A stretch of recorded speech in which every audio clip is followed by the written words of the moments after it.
Ladies and gentlemen, boys and girls, welcome back to So You Think You Can Cast, episode 2. This is definitely episode 2, which is really exciting.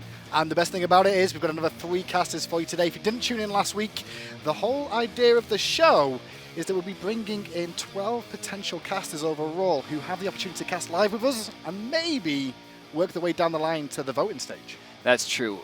Phase 1 will encompass people just trying to show their best, right? They get one chance to cast with either Hindu Man or myself, and at that point it comes down to how well we like them, right? The whole goal is just not for us to hit this beautiful red button which here. We'll get to a little bit later on. But let's have a look at the contestants first of all, and you'll see 12 faces on your screen. Well, one of them did get eliminated last week. Pepperonis. Because of that, the red button was moved away from me this week. It got switched to the other side. 3 are currently down. However, we've got another 9 more to come. So 3 contestants coming up today. Now remember, they're going to be trying to get through phase 1, right? That's right. We're going to have a voting phase after the 4th week, which will allow the people at home who are watching this show to vote their favorite 2 people in. Now, me and Hindu Man both have activations of a gold button as well, which will allow us to save someone. Now, if someone doesn't strike our fancy at first, we're going to go back through the tapes and we're going to save 2 more people by the end of phase 1. This was going to ensure we have 4 people going into phase 2.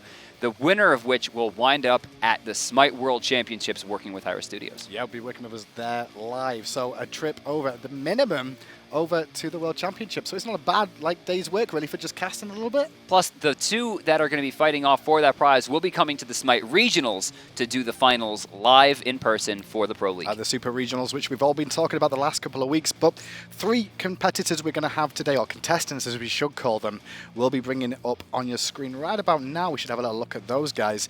And there's going to be 3 different personalities for you. The first one, Zambash. Then there's going to be Great Grizzly. Well, Zambash, let's talk about him first of all. Zambash, an analytical caster. We like the look of what he had in terms of his style. True. See, he's from Montana. I have never met a person from Montana before in real life. I don't know where Montana is, so that's... You know what's crazy is I know that that's a fact. I know that you do not know where Montana is. I know where some places are. Not Montana. Although I thought Florida was West Coast. Come on, man. I did. There are some things on the East Coast. I thought Florida was near California. I was like, okay, I guess they're close together. But that Zambash second up on the day is Great Grizzly. Now, this guy is one hell of a personality. His video alone was good enough for us to want to see more of him. Right. He didn't even submit a cast. Great Grizzly submitted just a video of him talking in weirdness, and both of us immediately thought this guy was great. I have really high hopes for this guy, but very similar to Electropolitan, he didn't show us his ability to cast a start. He showed us his personality. And that could be an issue for him, because we saw what happened with Electropolitan last week. I mean, his personality looked very, very strong. He looked very, very interesting and a nice dynamic to him. However, when it came to casting, he stumbled, and then he eventually, he got that button. It's rough. The flair didn't quite match the talent, is what That's it came down to, and that's really big for me. If you're going to look the part, you have to definitely be able to walk the walk. And here's Grizzly's full screen for you right about now as well. Look at that amazing bushy beard. He'll fit right in with most of the casting staff already. Now, do you know where Ohio is? Middle.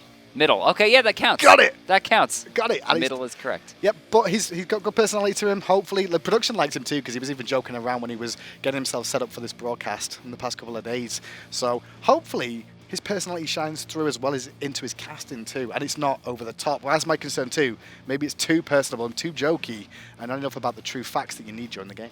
After Great Grizzly, we have one more person today. One of the 2 people that I think the viewers at home will recognize. Of course, there's Husey from Australian Pro League, who has had some FaceTime before, but today we'll be featuring Fats. And Fats, he's been around the scene for quite a long time. If you'd not recognized him before, you'll recognize him now when he's on your screen, because he's always streaming, if not in some form of variety of crazy Pokemon game, as well as obviously Smite for a long period too. And singing. He streams singing a lot. It's weird. He has some very, very interesting twitches. It's weird. Twitch chatters. All right, so Boston. Boston, northeast. Yes, and crazy because it's not even a state. It's a city. I'm getting there, boys. I'm learning the states. He should be mad at Boston. They threw all their... Where's Cornwall? They're the tea in the water. Where's Cornwall? What? I don't care. Exactly. See, this is what I have to deal with. These guys don't know the UK or where's Sweden? Where's Sweden? Sweden's right. Yeah, whatever. Right. Anyway, let's go straight into the first person on the screen. Zambash is going to be joining us live right about now. Zambash, how are you doing? Great. How are you guys doing as we hit the midweek? as we hit the midweek. It's a good point. It is midweek, actually. I didn't think about that. I'm the same every day. DM always is the same every day. How about you, though? Because today, you're first up, and... Real quick. One of the things when we sent the email out was if you breathe into that mic, I'm going to press the red button. This will be a warning. Move the mic quick before he already starts. The next time that happens, I will hit that red button. DM's a stickler for that sort of thing. Do not breathe into your... Oh my god, it drives me so crazy. I know, he does it all the time. I'm getting PTSD from playing with Zash. My big thing for you, first of all, is the first guy last week went off in under 15 minutes. Oh, 20 minutes. 18 minutes. Do you reckon you'll be able to pass that point at least? Oh, I certainly hope so. I've been looking forward to this all week long. Oh, you wore a tie and everything. I just saw the tie. Absolutely. Oh, he's all professional looking. And we look like dressed down. You always look dressed down. Watch your mouth. Welcome to the show, Zambash. So tell us a little bit about your casting style. I definitely focus heavily on the analysis side of things. I sometimes have people tell me I'm a little monotone, so sometimes it's hard for me to get a bit worked up in team fights, so I stick to the analysis because it's what I do in my everyday life anyways. That's a good thing to do, though, because if you do have the voice that's very, like, not necessarily... He sounds like Joe from Family Guy. For me, he sounds like a baseball commentator. He sounds like Joe from Family Guy. Already, that's a good idea. Like, if you're an analysis person, you can't get hype. Stick to the analysis. You don't have to be hype, and you can still just rely on your co-caster to do it. Joe from Family Guy got hype all the time. I don't know who Joe is. You don't watch Family Guy? You don't watch Family Guy, Hindu. The neighbor in the wheelchair? Oh, he is! Oh, you're right. Oh, no. The one that sounds like Zambash? He does sound like Zambash, yeah. Okay, so analytics heavy. Okay. We'll be moving on into the first game in just a bit. I think you'll be casting with Hindu Man. Yeah, good luck with that. Excellent. Well, that's a bonus for you, because I do play-by-play mainly, so I can do the hype thing, and then it's just you to fill us in. But we'll cut to a quick break where you get yourself set up ready to cast with me, and DM will have some information for us about what could happen with these lovely, beautiful, beautiful red gold buttons. So in front of me here, I have two buttons. Now, for those of you who watched last week, you already know what the red button's going to do. The red button will ensure that if I think the cast is boring or Hindu Man thinks the cast is boring, I will click this button and that person will be removed from voting contention and just basically be off the show. The second button, which we have yet to use, is the gold button. Now, the gold buzzer, basically, you win, right? You go to phase 2 immediately. You guarantee yourself a spot in the top 4. It'll be very, very unlikely for us to be hitting the gold button today, as it's going to be something that this is the button we're going to hit when we think it's kind of like this person is leagues above the rest. I don't see that happening for me at all throughout this show. And that's the biggest issue with the gold button as well, is the fact that when you see the gold button, we only get one use, right? And if we choose too early, then the problem is going to be is that maybe there's somebody else later on down the line, the last couple of casters, that you would have preferred to use it on. Well, we're going to be jumping into our first game today. I think we're just doing a game from the Pro League. So Zambash should have a slight advantage here. We're getting into the game. Zambash and Hindu Man giving you the action. Ladies and gentlemen, welcome to the broadcast cognitive game, and I'm going to be up against Team Elevate in this one. 52 seconds in the game, and I'm going to be joined today by Zambash. Zambash, are you ready?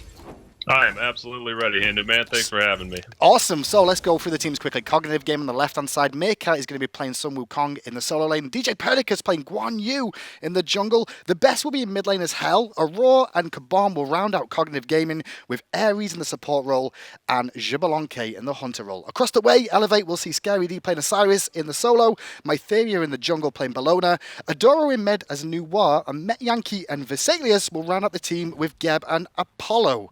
Straight off the bat, though, Zambash, how do you feel about this Hell mid? I am never quite sure about Hell mid. It seems that in the right hands it can be viable at some point, but it generally acquires a meditation or it has significant issues with mana sustain, and meditation is obviously not the active that you want to be picking up on a squishy god which has trouble surviving. So it's all about getting through the early game with the Hell in this game? Is that what you'd be looking for? Maybe my theory for early rotations to try and put pressure on here?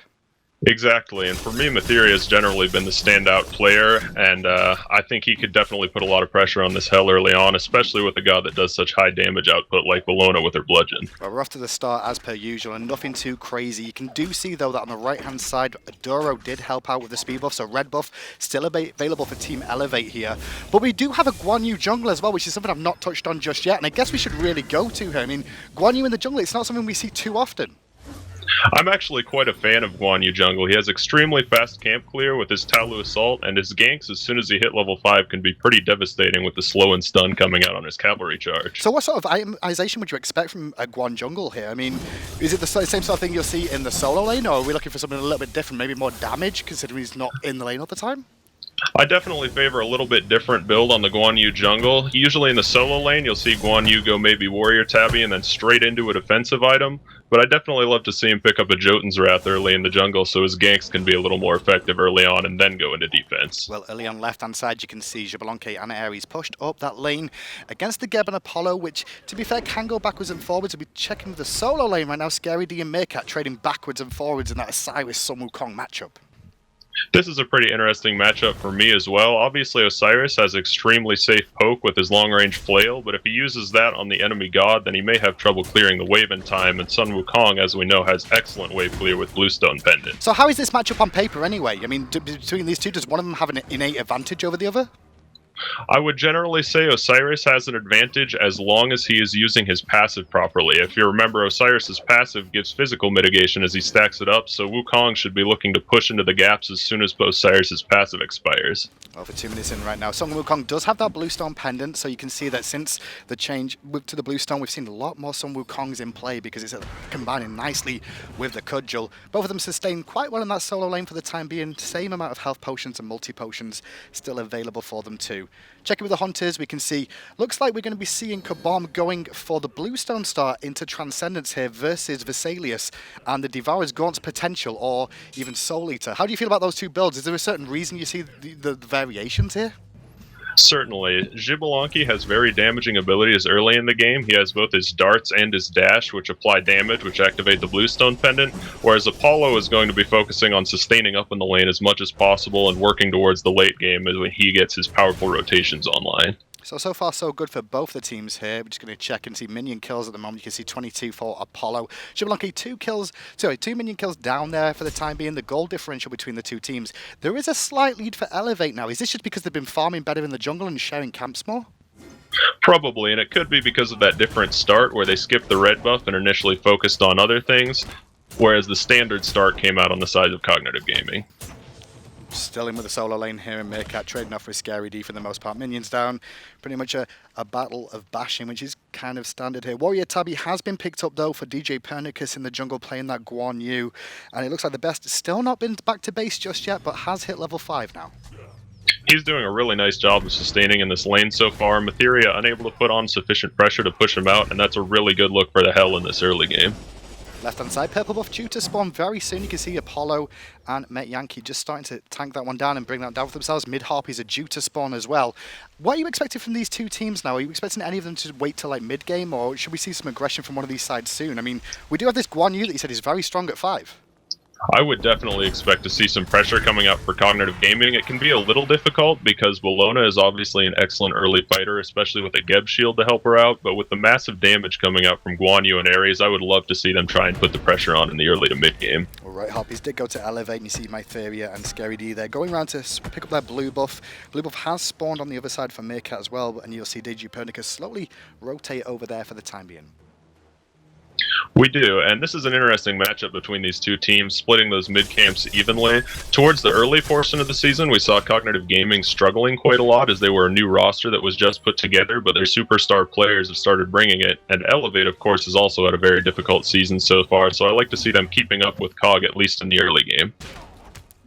So continuing the game on for the time being, still no first blood on the cards. These two teams, they're in a relatively interesting position. Like you said, Elevate haven't had the greatest start to the season so far. They've really struggled in a lot of the games. They have, and I'm not surprised to see the caution coming out from Cognitive Gaming. Even though they do have some powerful early game gods, Cog struggled early in the season, so they're really not wanting to give up any losses that they shouldn't at this point. Well, Doro here as well. He's picked up a very fast Divine Ruin. No mobility online just yet for him. And hopefully he can try and make impact of that. It would be great if he could. I'm not really a big fan of the first item, Divine Ruin, because it's likely that him and Hell will both be sitting in that middle lane for quite some time to come, so I would have maybe liked to see him pick up the pen boots Big get to the right hand side, hold that fort is scary. He does manage to escape the dunk down from the cloud coming out from Meerkat, so an ult for ult trade across the right hand side of the map. But Meerkat, well, he has lane presence advantage here, but look at this, Mytheria, he's on the way over. He does, and if Meerkat isn't careful and recognizes that Bologna's rotating in behind him, he's going to be in a lot of trouble here. Big dunk coming in from Mytheria as well, followed by the curse as well. The dunk down will be good. Unfortunately, Fire Shards did not get the kill. Mytheria will credit him for first blood. Excellent rotation by Mytheria. Sun Wukong just getting a little too greedy there. He stuck around for one more wave, and that's a common mistake that you see. Greed will definitely get you killed. It did indeed, and now we're going to see that lane potentially change up. Teleport has been purchased now for Meerkat as he's been in base there, already working towards that steel mail, probably the mystical mail pickup there, and already Scaredy back in lane, and potential for Meerkat to lose a couple of minions there, but he should be able to teleport back in time. He's looking good. He did get back in time. He's only going to miss gold off of the melee creeps there. He did manage to pick up all the range creeps in time, and Mystic Mail's definitely a great pickup on the Sun Wukong as he's just so good at sticking into the faces of the enemy. Now checking in with the dual lane as well, now we can see the two hunters. The differential in gold is very, very close. However, Transcendence has been finished now for Kabam, and he's starting to stack that up nicely, as is Vesalius with the Devourer's Gauntlets. So both hunters are slowly working on their stacks now. Kabam will probably get a power spike a little bit earlier. He certainly will, especially with that Bluestone pendant and the large damage given by Transcendence on the front end. He should be able to put out quite a bit of poke onto Vesalius, but he has to be careful if he wants to engage in a full boxing match, since Vesalius does have the early lifesteal online. Aurora mid lane, looking for some pressure, going to blink in onto Mytheria here with the no escape, forces out the Eagles rally in response as well, and that's going to be all she wrote as Apollo did rotate in. Left Harpies though went as well to Kabam. Right hand side, we may see some fight. We certainly do have a grouping up over here. Met Yankee will drop the ultimate, but Guan goes into his as well, putting out a lot of damage onto the Geb. He will dismount and get a stun, but a nice beads from Geb will break him out of that quickly, and Mytheria does get the Cudgel onto Guan Yu, taking him out, and now is pressuring onto the Hell. Oh, Mytheria is going to find that second kill onto Hell as well. Double kill for him. Meerkat did rotate round, but he can't support anymore. Bludgeon damage once again. Almost half health, so raw from Mytheria. They're great weight from him, but now he's been hit by the chains. If the third one connects, oh, he just avoided it, but now reinforcements are here from Elevate. Sadly, that scythe from Osiris will miss, but the ultimate dunk in will finish up the Ares, and now Mytheria once again aggressing back into Meerkat. What a big fight for Elevate, though, coming off the back of that. I mean, the left Harpies went down. They got a big fight in mid lane where they forced the ultimate out of Mytheria, but it looks like Elevate really destroyed that team fight. They did a really nice job. Mytheria was definitely the keystone to that fight. He got multiple bludgeons off, hitting multiple players with the initial spin, which increases the damage of the dunk at the end. So, for the time being, 4-0. Now, big spike in terms of KD in this game. Mytheria picking himself up 3 kills now after that first blood, involved in all 4 kills of this game, and he's already gone back and started up that heavy hammer now. We do see the heavy hammer. I'm not a huge fan of the heavy hammer on Bologna because she has such tremendous sticking power stuck into her kit with her leap and her dash applying a slow, but it definitely will give her a lot of HP. If she's going to go the heavy hammer, I would love to see her finish it into the Frostbound hammer right away for that huge HP pool. Well, DJ Pedicus on this left-hand side of the map is very deep in enemy territory here, looking for some potential camps, but unfortunately for him, he does not have the cooldowns on them. Purple buff, though, as you see, Met Yankee starting this one up with Vesalius, and Aurora is in the area again. He may need to watch himself here, as Mytheria was on the way over. Also, I believe Guan Yu should be a little careful here. DJ Pernicus venturing so far into the enemy jungle. He did just catch up 1 level, but he is still 2 levels behind Mytheria, was 3 levels behind before, and Guan Yu is not a tremendously tanky warrior on the front end.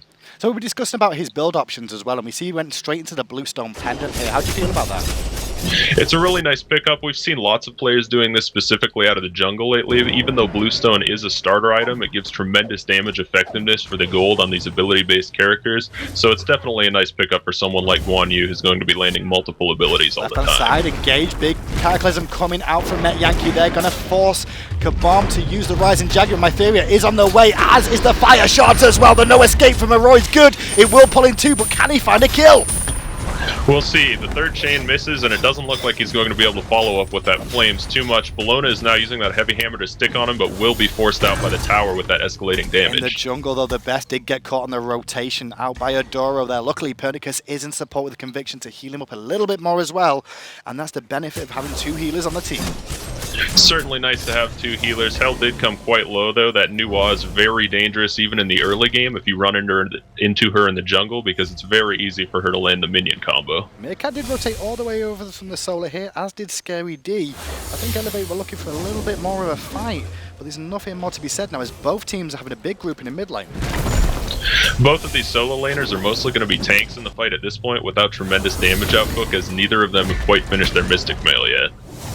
So the trade going backwards and forwards, but you can see the sustain is really making an impact for Cognitive here. The ultimate forced out by Scary D from Aurora there.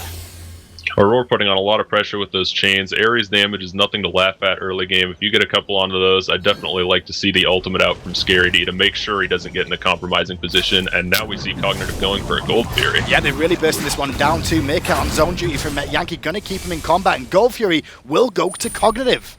Very fast burst on that Gold Fury, and Cognitive needed it too, trailing quite heavily in the kills department right now. They could definitely use that little pick-me-up from the Gold Fury. While we check with Golden Experience, you can see the gold is now classed by. Hold that for Cataclysm in mid lane onto the best, who's in a lot of trouble. Hell is in a lot of trouble. It's looking like she might go down. That Divine Ruin managing to keep healing reduction on her. She will in the end, but DJ Pernicus follows it up with the ultimate and takes out Adura. We'll see if he's able to finish up any more now that Aurora is rotated in with an Unchained. Aurora did a big no escape, and now the chains onto my theory should secure a second kill for them. On the backside, Kabom brings down Scary D, and like that, 4-6. This game just switched on a knife. It certainly did, and an especially good thing for Cognitive Gaming there is that Kabam did manage to pick up one of those kills, which will net him a passive stack. Tier 1 tower going to be pushed down as well. Aurora doing a good job of tanking this one up so they can try and bring it down. Meerkat and Kabam should definitely make short work of that, and with that you can see that things have started going much better for Cognitive. What went wrong in that fight for Elevate?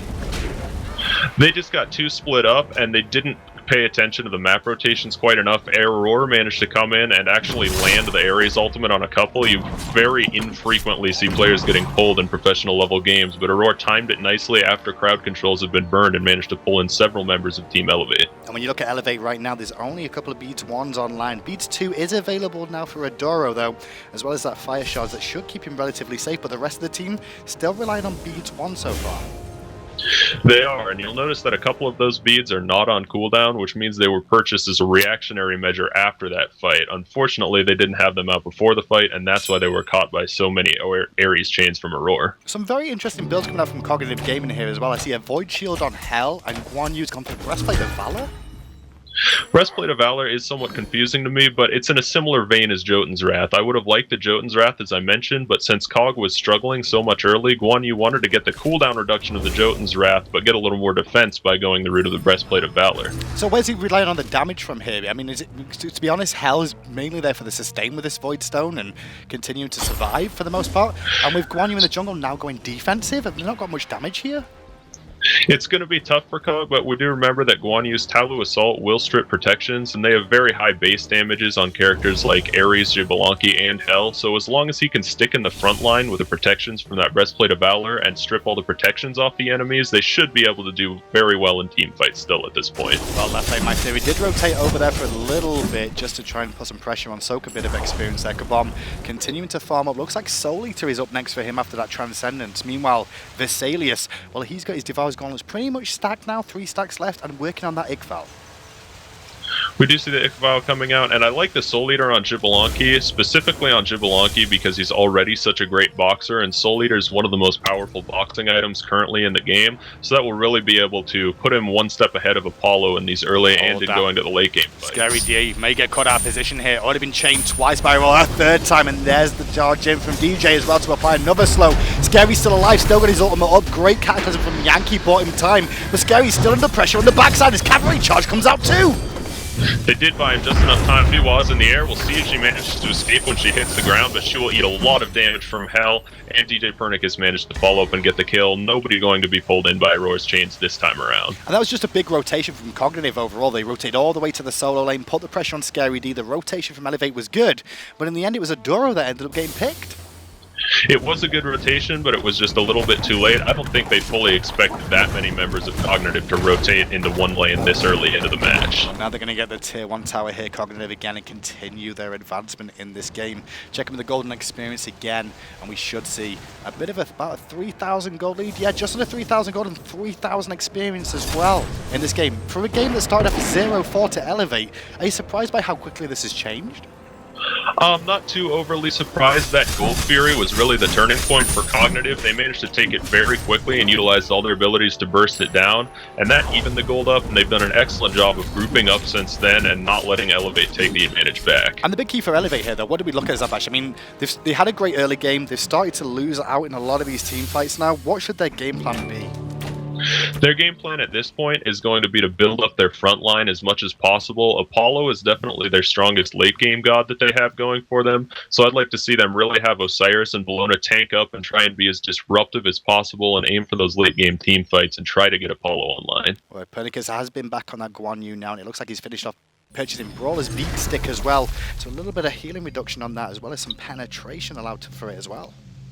That's somewhat of a perplexing choice to me. I'm not quite sure why he would go for heal reduction and an item at this point. I think he's mostly looking for the power and penetration, as Brawler's Beatstick does give 40 power and 20 flat pen, which is very strong on a single item, but there isn't any direct healing on the other team. It'll be nice for shutting down things like Apollo's lifesteal, but no real healing. Well, look at this though, Zash. You can see the Gold Fury is already below half health again from Cognitive, and no response from Elevate. Too little too late, and now Met Yankee's in a lot of trouble. Has to Cataclysm away and shield, but they're still chasing.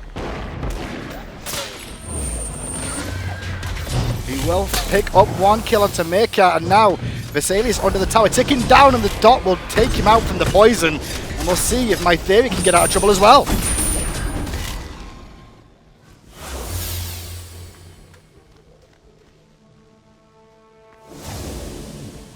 So 2 kills go over to Cognitive Gaming there, as well as the Gold Fury. Now they're going to pressure the left-hand lane as well. The buff goes down for DJ Pernicus. On using that Darkest of Night.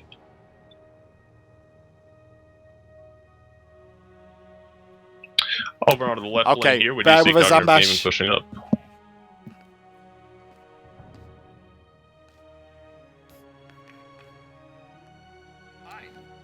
Well, he got the potential of seeing what we have to deal with on a daily basis of potential issues that happen during games, which is normal. What can we say about it so far? Let's discuss what we've seen. I mean, to be fair, we shouldn't give him too much credit because I don't want to spoil it for the rest, but he's still got some way to go so far. Fair enough. Oh, 1 second. Yeah. I mean, I think at this point we can be done. You okay with that? Okay, so Zambash, we're going to bring Zambash up on the line. Apologies for the technical issues, guys, but I think, to be fair, we're all just in agreement that we're happy for Zambash to move on. We're not going to hit the golden button on him. We're not hitting the red button on him, but we think he's good enough. Zambash, how do you think you did today yourself? I think I did okay. My biggest blunder that I was definitely very embarrassed about is I called the Ares No Escape Unchained when he jumped into the middle lane, which is, of course, a Fenrir skill. I think the biggest issue is you were talking about how Bologna doesn't need Heavy Hammer or Frostbound Hammer. That made me want to hit the red button. That's the only time DM was very, very close to hitting it based off that one comment. I looked at Hinuman, and I looked at the button. He's like, give him a minute. Just give him a minute. All right, for future reference, she does auto attacks. She does. Frostbound Hammer's OP. From me, I enjoyed it. We'll discuss it a little bit more without you being here before we go into the next contestant. But do you have any shout-outs you want to give or anything you want to say before we let you go today? Sure. Just shout-outs to everybody who enjoyed my application, let me through to this part, and I've had a lot of fun with it so far and look to see more in the future. I really enjoyed casting with you then, Zambash. Apologies for the technical issues, but hey, they happen. And with that, we'll move on to casting number 2 because we'll see you in the voting stage. What did that say? That says cast a game with a professional. Get out of here. There we go. Got rid of it. You're welcome. Awesome. I did that. That was good stuff. Blame Adonis? Blame Adonis. Hashtag blame Adonis. There you go. For me personally, I really quite liked him. He's not got the hype, but he took over team fights from me, which I left him on purposefully to see how he would do. Sure. And he took over. He worded exactly what he needed to say. Noticed the big abilities, the important things. Maybe he can create the hype. Definitely. Eventually, he's just going to work on it and realize that all you got to do is change your voice pitch. See, I like that he started the narrative in the beginning. The first thing he started talking about that was a point in my mind that stuck out is Matheria is the player to look at, right? So I looked at Matheria the whole game, and then he didn't do a lot until the fight started, finally. And before that, you know, it's like, wow, Matheria is not getting the hold of best. The narrative continued. And then Matheria wound up destroying a team fight, sending Aurora out, getting a bunch of kills, and he talked about it a lot. And then the issue, though, is while that was great, when it started to switch, he didn't switch himself. So when it got away from Matheria and DJ Pernicus started controlling the fights, he didn't talk about the dynamic of Guan getting bigger and Conviction getting stronger. It was just still talking about Matheria or not talking about any major point at all. I mean, he did mention, to be fair, he mentioned the Guan Yu as well, and the fact that, like, when I mentioned items to him, he explained why he was going for the build he was going for to adapt and get stronger because they were. Narrative may have died a little bit, but sometimes they do, and you don't necessarily intend to, but just the game changes. But I mean, like, any good storyteller would tell you if the plot isn't working out, you have to find a way to bridge it. Or find a new plot. Yeah, or find a new plot. Completely. And there was no secondary plot. So Zambash did a great job of managing to get himself through. Did a good job. I think he did great. Honestly, that was an easy cast. Like, it's not often I find that's important. Easy. That was an easy cast. I didn't struggle to find stuff to talk about. I threw him stuff, and he threw it straight back at me. He took over from team fights really well, which is something you need to do. I think my biggest thing for him was the fact that he analyzed the team fight with a little bit of play-by-play by talking about space control, and that was huge. Having an analytical caster, it's one of the reasons that it's so hard for us to have analytical casters, you know, or find new ones, is to find a person who can control pace very well, which he did, and be able to start or finish team fights based on how the flow is going. One caster talking for too long He could also hand it back as well, because if you notice, he did hand it back to me He did it very well. Which is something that's not easy to do, is like you can take off a cast and take off a team fight, but then getting it back again and giving it away is a very difficult dynamic to get used to doing, and relying on your co-caster to take over it from you. So for me, I think he did really, really well. Analytics in team fight is probably the hardest thing to do right now in Smite casting, and he did that flawlessly. Definitely, because you not just because as a play-by-play caster, for the most part, all you're really doing is saying what you're seeing. Well, the analytical guy has to go in depth about what is the important moments in that fight. But he breathed at the into same the time mic. to do it. At the start, he didn't do it all the game. His breath control was actually really bad, and while that seems like a minor point, you know, for casters, it's really important, because you heard before he talked almost every single time. I'm really happy he didn't have any repetitive phrases, though. That's true. Not one. Not a single time. There was no every time I handed off to him. No qualifiers. He just went straight in. There was no qualifiers either. And that's a really important thing, too. His adjectives were fine. For me, he's like a dark horse right now, honestly. Yeah, that was pretty good. I quite enjoyed that one. Yeah, you know what? You convinced me a little bit. Yeah, honestly, he grew on me more and more as that cast went on. So that was our fourth contestant so far. We already saw Electropolitan, ripping pepperonis, and then after that, Sushi, of course, who did great. And we saw A-Rock. And A-Rock, who did wonderfully as well. And then Zambash is down, and the next up will be the Great Grizzly. I have a lot of faith that he's going to be good. I'm really worried now, because like I was hoping Electropolitan was going to enjoy it too, and Great Grizzly, well, he's the same sort of thing with personality, and I'm worried about the personalities. I'll tell you, though, this will be the fastest red button if he doesn't live up to my expectations. You're going to just push it straight away. Right. I mean, if he doesn't live up to what is in my head, there's no reason to have him. Yeah, but don't overthink it yourself, though, like what's in your head. No. Give him a chance. I like my head. Give him a chance. I hate your head. It's really rude. I hate it so much. Every way, shape, no wonder it's always cloudy in Britain. Jeez. It's because we're always sad and depressed. But he is out of Ohio, which is in the west. No, middle. Middle. I got it right the last time. Middle of the United States. And I guess there's trees there because he looks like a lumberjack. Yeah. Yeah? Yeah, fine. Yeah, I thought that was Sure. fine. Well, he's called Great Grizzly, so there should be grizzly bears there. But why would he be called... Wait, if there's cornfields in Ohio... It's like production something, there's cornfields in Ohio. I'm like, well, why do we call Great Grizzly? Because grizzly, for me, reminds me of a bear, and bear reminds me of trees, right? Right? I mean, And his fields? I'm sorry. Yeah, see, I look like a lumberjack, too. Apart from I've got Alposh on, too. How our production, we are good to go here. We were talking for a second as Grizzly was getting himself set up. Hopefully, though, Grizzly should be on the line for us any moment. What do you expect from Grizzly, then? Well, he was very big in terms of personality. His personality is huge. He has good diction, he has a great voice, he has a ton of personality. The issue is, even as a lead caster, and it seems to me like he's going to be doing more of a host role, his game knowledge has got to be up there. Yep. He's got to be able to hold the conversation. He's got to set the pace, keep the pace, and run the narrative. Those things are really big to me, and he's got to make sure the conversation flows. And that's a big key as the first caster that you don't really realize sometimes, is that the co-caster has got to control everything. But we should have Grizzly with us right about now. Good evening, Great Grizzly. How's it going? Not so bad. That is a huge bid. I've been listening to you guys. I hope I impress. That's the goal. See, everyone at home, you can see what I see, right? I'm worried that similar to Electropolitan, it's going to be the same route. He's going to be really big, and the personality's there, and the beard's there, and the big old eyes, and then it's just going to flounder. I'm worried. So, for us, Grizzly, what makes you want to cast? What is it about casting that you enjoy? It's a lot about the esports with it. Like, I started an esports group in college. I was part of starting it. We became the first ever esports group to be accepted as a sport by their university.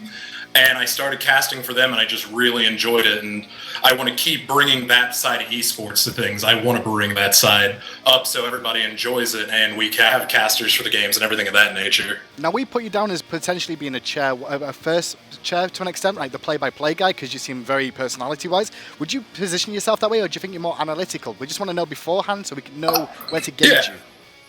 I would definitely put myself in that area. My knowledge is still being worked on, so I definitely put myself more in play-by-play as I'm continuing to build my pool of knowledge about everything with it. That's a really good thing to do. I myself started in the same spot of not having the knowledge about SMITE, but able to do play-by-play. So yeah, and I still don't know anything. No idea. But I still know more than DM already, so it's not a bad thing, is it?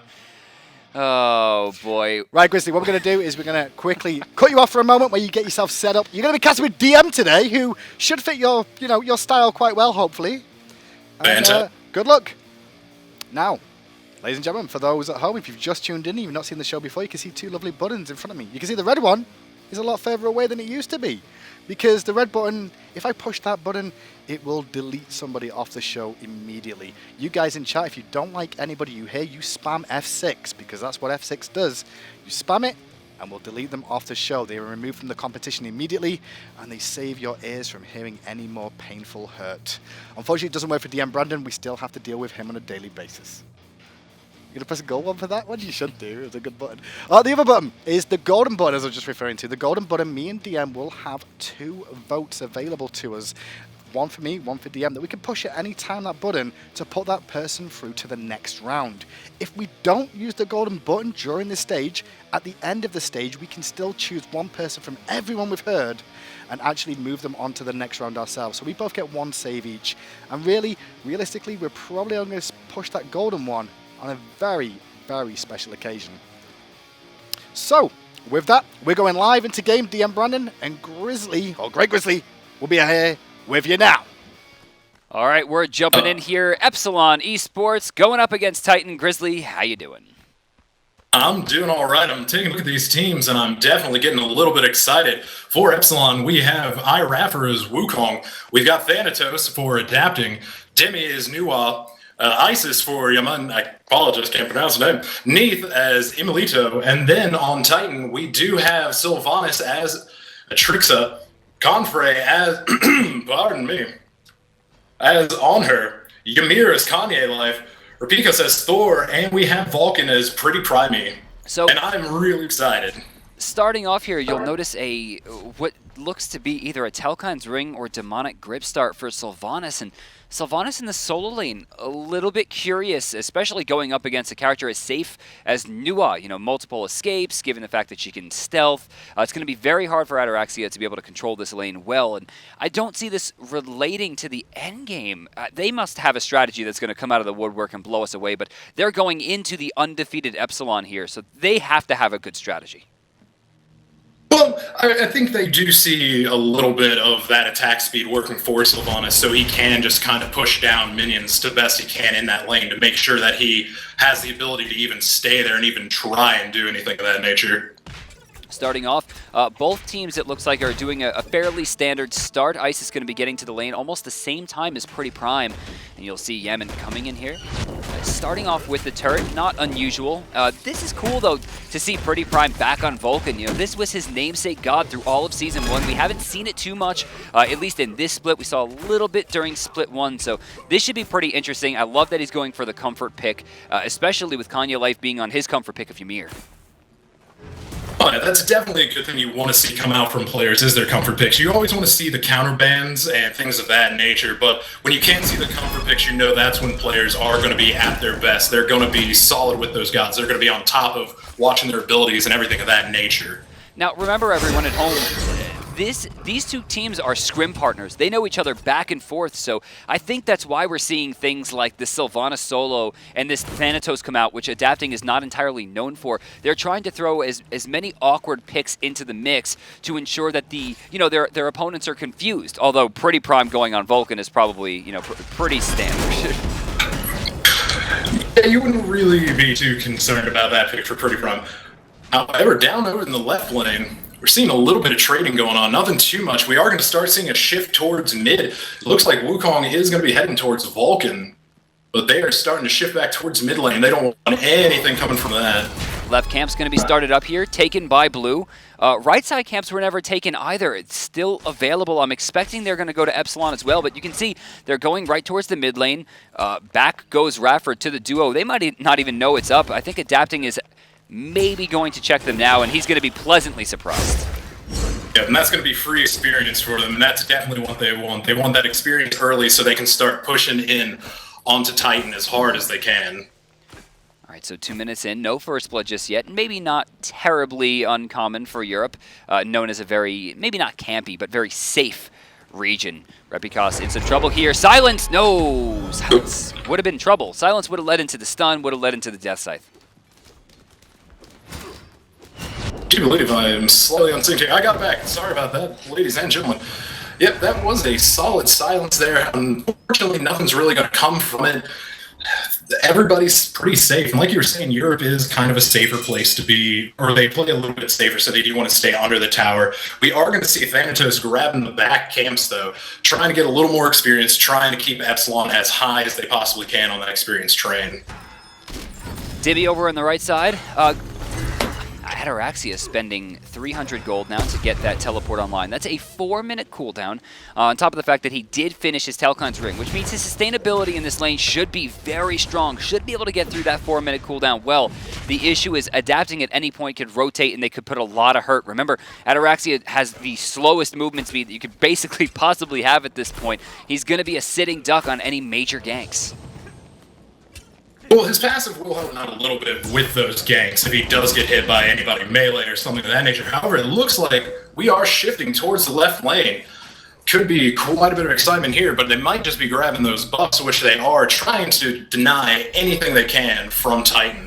Man, I love the fact that Emilito didn't rush into this. They had two people already controlling the buff. Instead, he sits in the jungle and just starts charging the World Weaver. This ensures that if anyone walks into the jungle, he can start the engagement the way that he wants Thanatos, it's sorry to interrupt you here. Thanatos is in the air. We are going to see him land right in the mid. There's going to be a wall out from Thor, beating out from Thanatos, trying to escape there. They do not want to have that combat under Titan's tower. That is nothing they want if they can't get those kills easy. They want to bail out as soon as possible. Which is why we saw Adapting immediately turn tail. The gank didn't go the way that they wanted, and now 4 minutes in, still no first blood.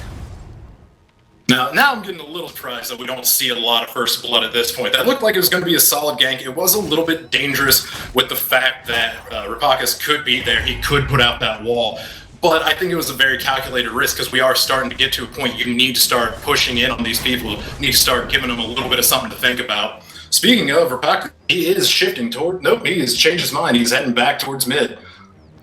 All right, Raffer's coming in here. Not sure, or I guess he's looking for the mid camps, but he doesn't have a lot of backup. This should be a 2v2 here. Slight advantage to Red. They're going the ice. Oh, Thor and Voltan, and they're going to melt Raffer with no trouble at all. Ice is just a little bit behind the times. Could not put a stun down on anybody. Coming back into mid. First blood going to Titan is big. Now remember, Epsilon going into this is undefeated. At this point, Titan is the only team that it seems like has a chance of beating these guys, considering they're scrim partners. That is going to give Titan a pretty good chance at that, because like you said, they do know them very well. So I think that is going to give them the best chance. They do need to be a little bit worried, though. They don't want to overestimate what they think they know about them, or else that's just going to end them in a very dangerous position. To be fair, Eager and AFK had a very similar route.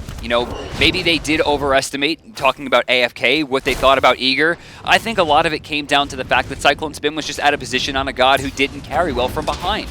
In this case, Titan having first kill is great, but looking at the team, there's no hyper carry here. Ataraxia can't carry. Confrey might be able to, especially considering it's a Neath. And then you have Thor versus Thanatos, which is about even. It comes down to the mages. It comes down to the ability to do a massive amount of burst damage. We are seeing, adapting was looking like he was going to shift over, just going to start heading back. Well, maybe not. Throwing down a ward, shifting back towards mid. And I think I do agree with you, though, on the point you were making. Rotating back in, adapting.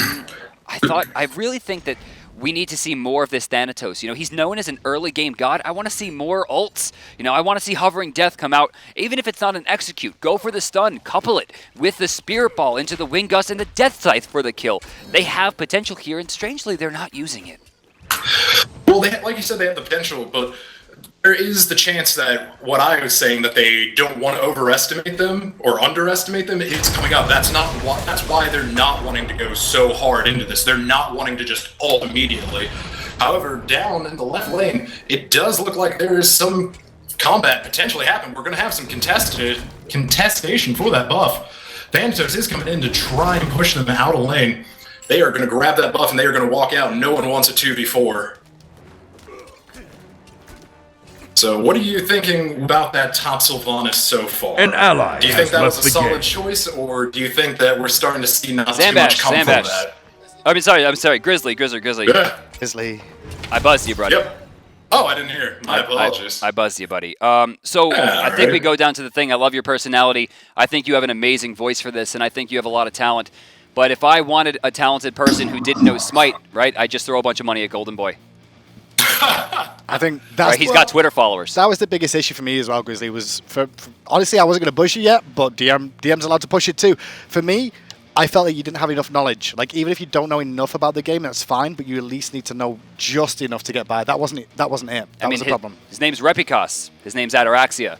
These two players were part of the squad that went from Challengers Cup to second at Worlds last year. That is like one of the biggest stories in esports. And if you don't know the names, man, I got to buzz you. That just wasn't good enough. And, that's fair. Like I said, my biggest issue for me is knowledge and making sure I know these names in the back of my head and everything like that. So I completely agree with that call. Like, that's completely reasonable to me. It just gives me something to work on and do better in the future. Please, that's the best thing. Please work on it and come back next season when we do this again, hopefully. And, maybe we'll see you in a total different environment. And to be fair, if you do it on a shorter scale, then start casting it anyway and get your name out there already. People will recognize you and realize you do have some potential, but it's just not there yet. Yeah, that works for me. I'll do my best in the future. Thanks a lot for having me. Best of luck to you. Enjoy Ohio and the cornfields too. I heard it was cornfields. All right, man. I was trying to be nice. I didn't push the button. 2 weeks in Give a me row. that button. 2 weeks in a row, we had the guy with the flare come in, and it just wasn't good enough. First time, there was no hype. The knowledge was there. Second time, it was all hype. There was no knowledge. Remember, guys, this is a community contest. We picked 12 people that posted on that Reddit based on what we thought they had in terms of talent and knowledge in the game. To be fair as well, like, Chat kind of sided with you as well. Chat was in the same sort of boat of he doesn't know. His name is He doesn't know Repikos. enough. He was at one point the best jungler in the world. The knowledge, you have to have a certain amount of knowledge. I mean, there was a point in my casting career where I yelled Ataraxia's name literally at the top of my lungs. I threw my voice out, and I never do that. I always try to speak from my diaphragm and control my voice because, casting days are long. Mm-hmm. But I killed my voice in one yell of Ataraxia because his plays are that good, and if you don't know his name, you shouldn't be casting. Rough situation, so we're going to lose a second caster. To be honest, I expected to lose maybe one over the course, but at the moment it's one a week minimum. Rough. We've still got a chance of a second one, though, right now. So we have one more person remaining today. That's going to be Fats. Coming out of Boston, a person that I've actually worked with before. He tried to be a caster early on. We saw him do 3v3 tournaments with FDOT and Kret before Season 1. I mean, this was a long time ago. I'm worried that his chops are gone. Well, not necessarily that as well. His personality again for me. Like, he's got some casting talent to him from what I can see and what I've seen of him before in the past myself. But then his personality again, every single personality we've had on the show so far has not met expectations. This is going to be strange. Right? And, you know, for those of you at home, I know Fats. I know Fats in real life. But Fats and I, we have a very good agreement here that if he sucks, I'm hitting that button. And that's the way it should be. In fact, I wanted to hit the button more for Fats than I did for Grizzly. I'm really disappointed that Grizzly wasn't great. No, to be fair, me too. I was really hoping I made a pun. Great Grizzly. Great. Good job with the puns. So, Fats will be up next, and as you can tell, Fats, well, he's been around for a while. You guys have probably known him. You've probably seen his streams multiple times too, and he also streams a SMITE game for a while as well. So he has, for me, probably the biggest advantage of everybody else in the competition because people recognize him or Husey. It's real close. Well, Husey's relevant now. That's the thing. He's relevant now with Husey, so he's got a chance there. Plus, he's got the whole of Australia behind him. But then, well, Fats, he's been around a long time, and he's built up a fan base, and people have recognized him off the game already. That's an innate advantage that you have to capitalize on. See, for me, Fats' goal is not to get the gold buzzer. Fats' goal is to not get the red buzzer. I mean, he's popular, right? I agree. One of the things we did when we first started this is before any of the applications came in, Hitman and I both said 2 people with the highest upvoted threads will make it onto the show. Because that's who the community wants. And Fats was number 1. Bart was number 1. Not counting Bart. Bart was number 1. Even though I said I denied his app. I denied his app immediately. He just wasn't what we were looking for, guys. I mean, his list of talents and what he's casted, it just wasn't good enough for the scene, let's be honest. I've listened to a few of his casts, and they're like, he's just yelling, and he's talking really fast. He's not even saying anything. That one at the Cobb Energy Center, like, what was it, last January? I don't know. He was calling... Casting with you, it was like... I don't know. He was calling Hobwa's like a water cannon. He was calling it water hands. Water hands? Who does that as a caster? That guy. Like, That's why we didn't let him on the show. You used the correct ability names, like... Wet paper. You used the correct names. Did you not remember Water Cannon's name? No, wet paper. What's the 3? 3? Yeah. Spout. It's water spout. Spout. It's you just said short, you got to use the correct name. Shorthand. I did wet paper. Your hands are all right. Normal size. Oh my good God, this guy. Sorry, we're starting again because Fats is getting himself set up. Obviously, we didn't expect that one to go as short as it did, but things are going pretty well so far in the casting search because we put Zambash through today. We did lose another one, so 2 down, which means we've got 10 total remaining so far with still today to go. I'm sure the remaining casters are very excited that Grizzly got nerfed. I'm sure the remaining casters are all pooping themselves, honestly, in the fact that one of them, on average, a week has gone out so far. See, for me... So I'll be looking at the fellow competition that week going, is it me? You know, am I the one? I'll tell you, when we were going through the applications, you know, we went through the first day, we went through the second day, and then we came back a few weeks later, or, you know, maybe at the end of it, and it was just like, look at what this guy was doing, right? Grizzly had a great spot there, but it wasn't enough. Well, here's a better spot. Fats, hello. Hi. How you doing? I'm all right, man. Listen, first off, I hope you guys are having a wonderful day. Are you trying to like? See, are you butchering us up already? Are you butchering us up already? Because I will show my skill in game. That's all I need. What if you don't even get to game? Like, is Twitch paying you to wear the Twitch shirt and have the Twitch cup on camera? Are you getting paid right now? No, just my shirt. I'm proud of myself. Can I be proud? He's allowed to be proud. But he had the Twitch cup too. He's allowed to be proud. He made it down to the last 12. My other cup is dirty. My other cup is dirty. You only have 2 cups?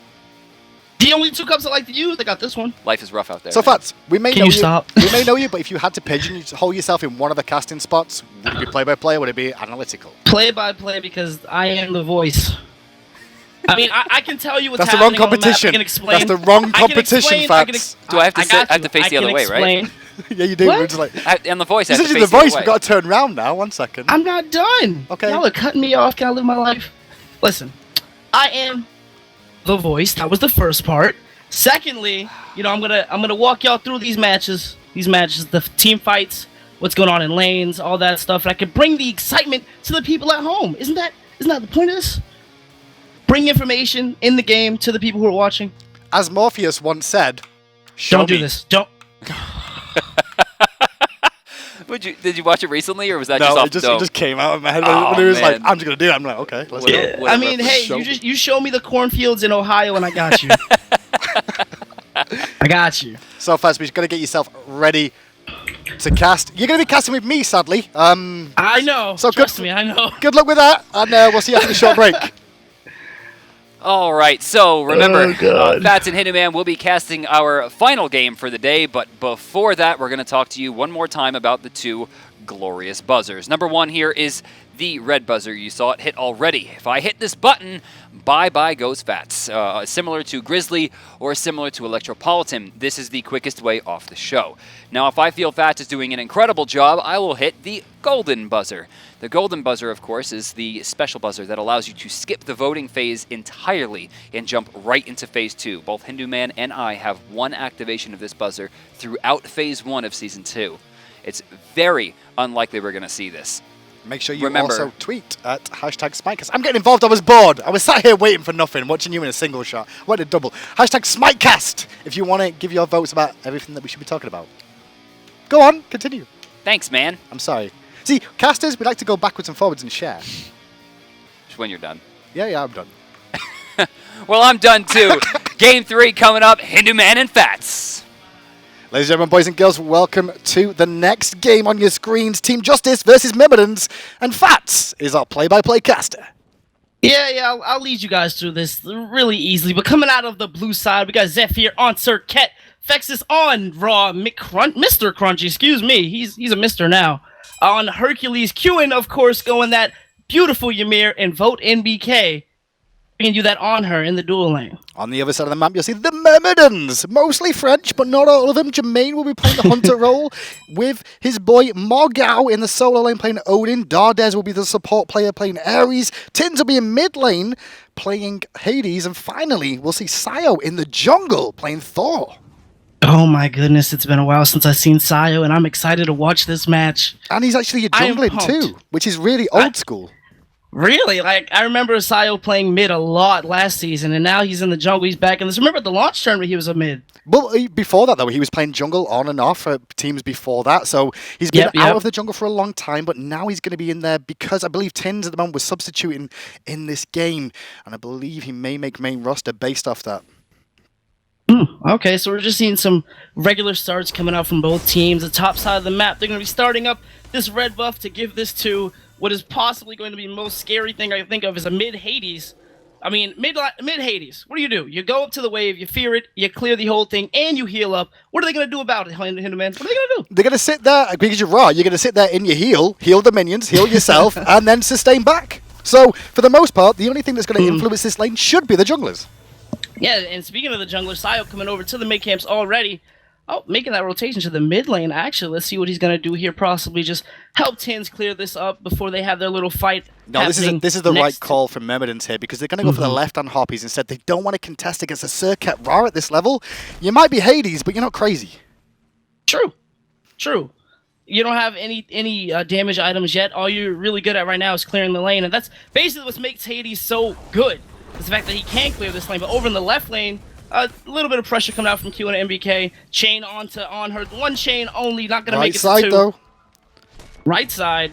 Ooh, well, Mr. Crunchy is stuck under his tower for now because that huge clear from a bird bomb that Odin got, I mean, that's a problem in itself.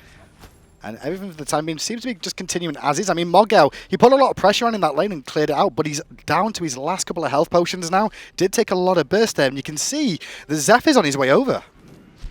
Oh, he's going to walk in on this one. Morgau is going to jump, and that's going to be his escape right there. They can easily make this happen. Instant taunt coming out the dash as well, and driving strike for first blood. Mr. Crunchy, you deserve that name. Mr. Crunchy. Because that play was tasty. I mean, he gets the kill. The big issue there, Morgau, he leapt in. That's the one thing you got to do. When he gets an Odin, all he does is bird bomb the whole time. Proc the shout, jump in, burst the minions down, but then you've got no escape at all, as you mentioned. Yeah, I mean, that's his main ability to do damage in combination with his 2, the shield. And once it's down, like you just mentioned, I mean, that's it. Where are you going to go from there? Hopefully you have some defenses to keep you alive. In the left-hand side, though, it's just a simple farming game going on. Simple farming game. Vote MBK got out with the barest amount of HP there. The Impale just saved his life. I mean, well, I expect that from top-level teams. That's what you should do as well. So Justice, they've got themselves in a decent spot so far, but that little pressure onto Vote MBK there, that's going to deny him a little bit of farm in that lane. And Ymir's going to have to soak that one up, so we're going to potentially see Vote MBK fall a little bit behind there. I mean, Jermaine's going to easily hit 5 before Vote MBK hits his 5, so when he jumps to the sky, he's going to be taking a lot of damage. Hopefully he has those Snoopy snipes on deck so he can get those out. If not, well, he's still ahead anyway, so he should be fine. Well, Anher versus Rama as well. Anher has a pretty good matchup there just because of how the Impale and the Pillar works to stop the roll effect. And also when he goes up in the sky, you can confirm an Impale if you can time it right. And on the left-hand side, you can see that Sayo's actually trying to pressure this lane as well. Oh, Sayo's waiting to get an easy gank coming in. They know better. They're just waiting at their tower line because no one has vision of the Thor right now. There's no wards in the map, and they're just wondering, why aren't they trying to attack us? Why aren't they right clearing the way? side, though, we're going to engage. Ooh. Ooh, no, we don't. Oh, right side has an engage, but the left side does as well. Blink comes out from the Ares, getting that no escape going down. Ooh, looks like MBK is actually going to go down. Qing getting burnt up into the air. 1 shot, 2 shot. No need for a third. That's going to be a double kill in the left lane for my man, Jermaine. Big pickup for Jermaine there, honestly. He managed to get himself really far ahead in this lane now. And as I was saying, Rama versus Anher in a matchup like this, Anher has great matchup in 1v1, so Jermaine getting a lead will help him accelerate his build a little bit quicker and be able to trade evenly with this Anher. Oh, a game pause. We get a little pause on your screen. It'll momentarily be gone. Don't you worry about it. I think we forgot when we did this demo. There was pauses. But so far in this game, Fats, I mean, early days, Myrmidons getting those 2 kills in the lane has really impacted them and given them a small advantage in this one. Well, I mean, that small advantage can easily go into a lance-out advantage. I mean, now they're doing their purple buff in the back to get that attack speed onto Jermaine, and he's 6, whereas the Anher is only 4. No ultimate up yet. That's really problematic for an Anher. You have no CC immunity when Ares has no escape right there to pull you back in. On the right side, though, it's just... Now that's an easy clear from Mogao. Mr. Crunch is going to be under his tower in a second, but he's going to make sure his creeps don't get under there so he doesn't lose anything. Yeah, driving strikes and just try and whittle him down. He may lose 1 to the tower there, the big creep overall, but he'll be fine for now. Mogao looking like he may go for his blue buff after Sayo's done his speed there on that side. Zerket in the jungle. We've not seen too much from Zephyr other than that early gank in the solo lane. Well, that early gank was enough. It was. I mean, it pressured Mogao already, put him a little bit behind. You can see now Mr. Crunchy gone back, picks up Teleport 2 here as well as Boots, full Warrior Tabby. Not sure about the whether we needed Teleport 2 just yet, but it will give it a little bit of a lower cooldown. I mean, having Teleport 2 means he can just wait it out a lot. It's a lot shorter cooldown, like you said. That way he can get back to lane, teleport out when he has the timer down, teleport back in. He'll be fine doing it that way. I mean, the Teleport 2, 600 gold, it's an extra 300. Not going to be too bad for him in the long run because he did finish his Warrior Tabbies, so the damage is still going to be there for him. So I think he's pretty good on that one. I think the biggest issue I can see from Justice here is that Qin's behind on this Ymir against the Ares as well. Ares got off to a very good start, and even though Vote MBK was behind on the Anher, it hurts Ymir more to be behind at this stage of the game. He should be looking for blink engagements if he can to try and put pressure on, especially with the raw snipes available to him too. But at the moment, he's just trying to farm up to catch up to the 2-level lead Dardes has. Yeah, mid lane as well as the support are going to be splitting back camps with the jungler. That's an efficient use of the map right there. I mean, Q1 is making those rotations to mid to make sure that the pressure is not going to be... Sayo's going in the air, looking at right lane, though. Mogao might be looking for a cage. Down comes the dunk. Cage is out as well. They're going to do as much as they can. Out comes the drivers like the Rock. Rock ain't going to roll this well. The Rock he's going down. No, you damn roll, and his roll is go back to base right now because, I mean, that ring was perfectly placed there, followed by the wall as well. The combination was just perfect from the two, and all that pressure that Zephyr put on with that early kill just didn't work out. Yeah, he's having a rough time right there. I mean, maybe that first kill really, like, put him ahead a bit, but that gank right there is really going to solidify some type of an advantage for Mogao. I mean, he's Odin. He has a cage. And Hercules can't get out of that cage. Rock can't get out of that cage. Big key from Justice, like you said. Odin has no escape. So Odin keeps Hercules pinned in, keeps Fexes pinned in, Ymir's pinned in as well. 3 gods that can't escape. And don't forget, it's 100% healing reduction. And 2 of those gods we mentioned then, Fats, they both have heals. My man's Hindu man giving everybody the information. Mitigate wounds is going to be cut out of the equation, and so is Solar Blessing. I mean, if Raw gets caught, he's dead. Well, he's got to dance his chicken dance as quick as he can using his he passive. He can try his best using his passive. Yeah. But look at this, Dardes on the left-hand side, going to blink in. Ooh! Good leap from Vote MBK, making sure he wasn't able to get shackled right there. A lot of wards coming out from both teams. I mean, they're trying to play as safe as they can. Hercules is going to grab his blue buff. Not going to split that with anybody. Mid lane, the Harpies are about to come up. I'm trying to see what's going to happen here. Yeah, it's a relatively even game right now, considering the scoreline. Right, Harpies are up, and we may see a fight of them. Hades and Sayo are there early. Yeah, 3 of them, though. That's the problem. There's 3. You don't want to contest that. Oh, but the hammer is going to secure 1 for Sayo. See, that was clean. That was a clean play right there, using the hammer. Excuse me. They do get one of them, but the left-hand side, I mean, it did allow Dardas to put extra pressure on in that lane. He's still be able to rotate now for these left-hand harpies, potentially. We may see a fight over these ones. Oh, but Dardas is walking over here as well. This is going to be might possibly be a good fight. And I guess they mentioned, I guess they saw him. Oh, a blink is going to come out from Circuit right onto Dardas. Going to ult him, do as much damage as he can. No escapes coming out. They're not going to be able to kill him before they all get pulled out of Hades' ult. But that doesn't stop anything because here comes the dunk. Down goes Zephyr. Dardas is trying to get out of here. He's in a bad spot because here's Hercules. One swing of the hammer, and he's down.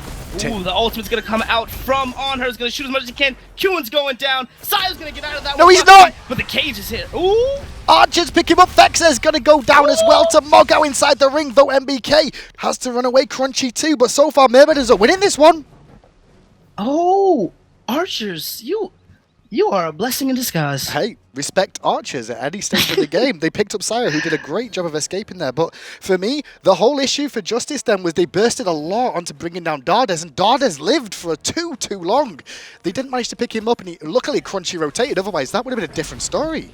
Yeah, absolutely. I mean, Crunchy being there just on time stopped an escape of one of the other members of the team. Stopping Zephyr from getting out, that was pretty big. But Zephyr's going to blink it onto Jermaine. Jermaine's going to get taunted. The dash is done. He's going to dash out. Doesn't matter because he's going to hop right on top of him, get some damage to those autos. Leap.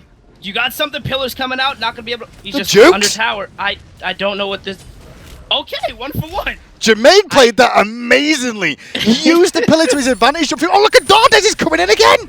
Dardas is coming in, got one chain, though not going to be too much damage, but the flame is going to make sure that his health is going to be taken down there. Jermaine, not going to be too much for him, but Jermaine, like you said, Jermaine hiding behind that pillar. Hey, use the map advantage to your advantage. He slowed through the pillar because it impales through walls, got the slows off, kept him pinned down, and Anher falls down in trade. What a great trade for him, 2v1. Oh, but in the mid lane, here comes the dunk. Looks like Ferris is in a bad spot. Ultimate comes out from Hades. Qin's going to try and survive. Maybe he's able to pop that ult, but it's not going to be enough because that's going to be 2 in the mid, going the way of left side. It looks like once again Zephyr going aggressive on Dardas. This is going to be a backwards and forwards, but Dardas, the war hero, will survive and pick up a kill. I love Ares. Don't you just love Ares? It's so rewarding to just jump in, chain once, chain twice, and then just pull them to their death if they're too low. It just makes me happy because it's against a Circuit, you know? If it was against anybody else, I'd be upset, but Circuit, no, it's fine. Oh, you don't like Circuit? Well, to be fair, the way Zephyr's played so far, I like Zephyr's play with this because when he chased down Jermaine in that lane, he waited for the roll before ambushing afterwards to continue the chase. He gave up at the right time too, but I think if Vote MBK and him are both in the same wavelength, we should have seen Jermaine die under tower for free and neither of them trade out there. I agree with that one. I mean, he blinked in behind him. He waited a bit, trying to see if he'd roll instantly. But luckily, Jermaine was thinking right there and said, nah, you know what? I'm going to just wait for you to do something so I can make sure that I'm at least close enough to my tower to scare you out. We mentioned earlier on about Sayo as well. I mean, he's transitioned to the jungle here. He's 3, 1, and 4. He's made some big impacts with some great Thor stunks. But left-hand side, we got another fight. Another fight coming out. Oh, he's in the air. I mean, this is problematic because Qin's right here to stop him as soon as he gets down. One wall can stop the roll. He's going to roll forward. Not even. It rolls into a wall, and that's not even a good position. But coming in from the jungle, you can see Sayo's here. So is Dardas. Can they even do anything here? I think they're too deep to be able to go after them here. I think they should be able to get away from this one quite cleanly. Too many members of Justice are still here. Remember, what I like about Jermaine there is Jermaine didn't want to get ready. If he wanted to roll backwards, but Qin was well aware of that and put a wall down straight away. Because he put the wall down, he missed the freeze, which hurt. But it's okay, because MBK was there. It was still smart because you want to bait out the wall. The wall is obviously going to come out. There's only one way he could roll there. So by not rolling instantly, it was a good play overall. The freeze missing, though, that's hilarious. Well, it hurt, but at the same time, they still picked up the kill thanks to Vote MBK being in the correct position with that impale to impale him into the wall for the most part. So, maybe for the time being, left-hand side, another engage. Blink, Shackles 1 onto Qin. Shackles 2 going to miss, but the dunks come down. Looks like they're going to just try and get Qin out of here if they can, but they have no damage left, no escape. Because Qin has no way out. They're going to do as much damage as they can, but a Vote MBK is here, going to miss the impale, so nothing's really going to happen there except for 2 lost ultimates on the side of the red team. From Vote MBK, though. Beautiful work. What he did there, he realized he wasn't the focus, so he stayed in the fight, put the pressure back onto the aggressors. So even if they did manage to pick up a support, he could have potentially traded him. But because of his damage and his aggression, it swayed them from chasing after him. Right lane, I mean, we haven't been talking about right lane too much because it's solo lane. They're just going to be farming up, standing next to each other, doing as much as they can to just farm, get ready for late game. I mean, Crunchy almost had a good position on the Mogao right there. However, he did miss the driving strike to put him under tower. And in response, a leap. Yeah, I mean, at the moment, Mogao is, you can check in with him, he's looking to work on that mystical mail still. Once that comes online, he should make it a little bit even easier to wave clear. He should be clearing him quite effectively without using all his abilities now already. But this will just be a backwards and forwards that Mogao will slowly lose because of mystical mail at the moment. That's what's keeping him. That's what keeping Mogao out of these fights. Really, he has no mana. Finally, thankfully, Sayo came through and gave him that blue buff, so he had a little bit to keep himself in the game. While Hercules is still there, full mana, full health, and mitigate wounds whenever he feels like it. In mid lane, though, 3 of them putting some pressure onto Tin, so he's not able to really get in and clear that lane. It's Hades, right? Like, what kind of pressure can you put on Hades? Oh, Mogao on the right hand side is in a little bit of trouble here. Oh, the rock comes out. Good damage. Can Crunchy get this? Oh, Zash right here to make sure he can, but the jump comes out from Sayo. Gonna stop S when he's out of there. He's gonna have to hold down. I mean, the ultimate comes out from Sir to instantly take him out of his spin. Great play. Really good play coming out from him there just to manage to pick up their kill. Zephyr really with the support for the most part there. You can see the rotation back to mid lane now from the Myrmidons as well as they're looking potentially for these right-hand Harpies that are spawning soon. Ooh, left lane, a good impale onto the... Ooh, ultimate's coming out from Vote MBK. He's ring around the Rosie right there. It was ring around the Rosie. Jermaine tried his best to survive that, but that impale really put so much damage on him, especially the ultimate, because it goes through walls. He just boom, boom, boom, boom, boom, and took him down. Honestly, Fats, that was Vote MBK going, no, that was a mistake last time. I'm going to prove that I can solo you 1v1 after the mistake I made earlier where you traded with me. That was all that was, because normally he might have not have been as that aggressive, but he was for the simple fact that he made a mistake earlier and wanted to show that he could not make the mistake again. Yeah, especially as on her. I mean, your pass is reducing the power of the opponent, so he's just ready. He's ready. He'll take that, and he'll reduce your ability to do damage to him. Even if you're ahead of him, he'll still try and 1v1 you. And thankfully, no one else was around, so it was a good play. It was a good play. And that's the thing. Anher's looking to bully in the lane if he can, try and find the fight. And like we said, absolutely. Time and time again in that matchup, Anher is very strong against Rama in the early stages. Rama, though, is a hyper carry. If they don't shut him down enough, he can go off later on. Mid lane. I agree with that. Ooh, the blink's going to come out from Ares. Ares going to miss the pull, but every ultimate's going to be used there.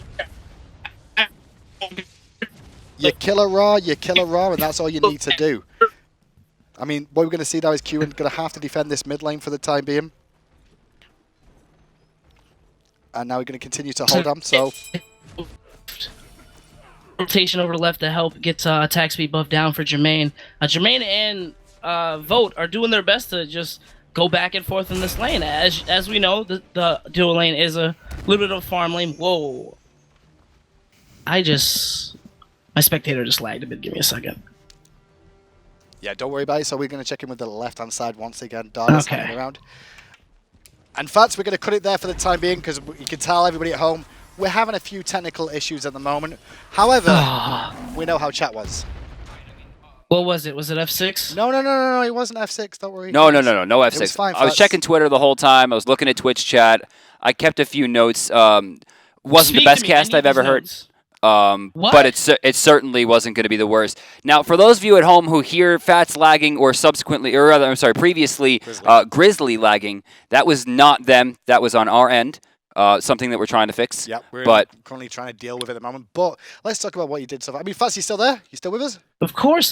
I'm not leaving until I get these notes. You did okay. It's all right. Oh, come on, man. No, I mean, one key, try not to laugh too much. I did that on purpose. I just wanted to throw jokes out to see if I could make him laugh. I know, because I know. I know you always do this to me. Oh, remember when we casted the sub game together? It was a long time ago, but yeah. That was hilarious. The whole show. Yeah. There goes the chat. There goes the chat. Now rigged. Okay. Casting together. So clearly the knowledge of Europe was small. I believe that if this was NA, you would have did better, but that's still a major weakness. I mean, yeah, you obviously need to know both regions. Absolutely. One of the most impressive things that's happened in this contest so far was how much Sushi knew about Australia. And for her to know more about the OCE scene than you knowing Europe is a little bit troubling to me. Otherwise, the info of SMITE itself was good. Yeah, the info was good. The flow was good. It was a good backwards and forwards between the two.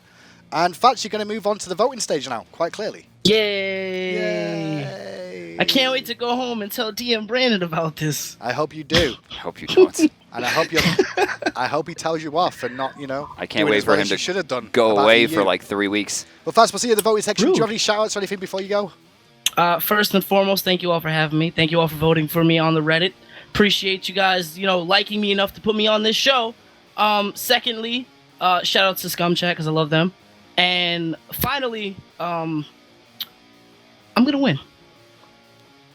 Well, damn. I mean, what? Thanks a lot for having us, Fats. Handyman can shut that down right quick. I was just like, I should just push that now, Just push it. We have 6 contestants left to have people come up, right? We still have Lyral, Husey are probably my 2 people that I'm looking at the most. We've got Game Rebel, Goremizer. For me, Goremizer and Ravage are 2 that I'm very interested in listening to as well. And Mako is a very dark horse right now. Mako didn't show us a lot in terms of casting. What we did see, we liked. But the fact that he came in, his application said, I'm only from Xbox, that's probably a negative. Me and Hinduman, that's a huge positive. That'd be a positive, because obviously we're not just looking for PC, we're also looking for Xbox too, so it's just an advantage. So we've already heard Husey, we've already heard Ravage. They haven't been on the show yet. No, but they do cast in other areas too. Mortality for Ravage, and then the... They don't cast with professionals. They don't. That's a big deal. That's true. I want to see how these 2 can transition from their normal cast, where they're trying to carry and solo cast a lot, to flowing with another person and making sure they're continuing a conversation. And some of the other ones who haven't casted before, we've not really heard. I mean, they've had the advantage of listening to the casters on a regular basis, so they know the flow that we kind of used Dice to doing. rolls. It can potentially... everyone's a dice roll here. I don't think anyone is out of the picture by any stretch, but as we said, we've had favourites, and Grizzly was one of ours, so was Electropolitan, and we've had to kick them both off already.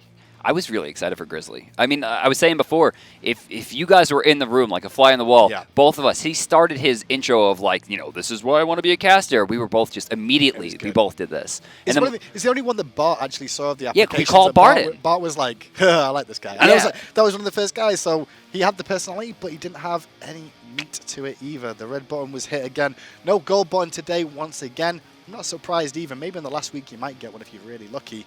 But tune in, because next week we've got another 3, as we said, DM, and then we'll go to the voting after the final week. That's right. We only got about 2 weeks of Phase 1 left, and then we go into the what I like to call the challenge phase. The challenge phase.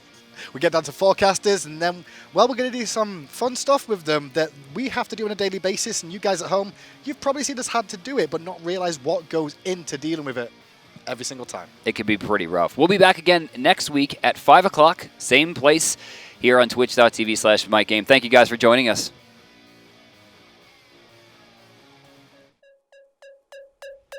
Makes me feel closer to you.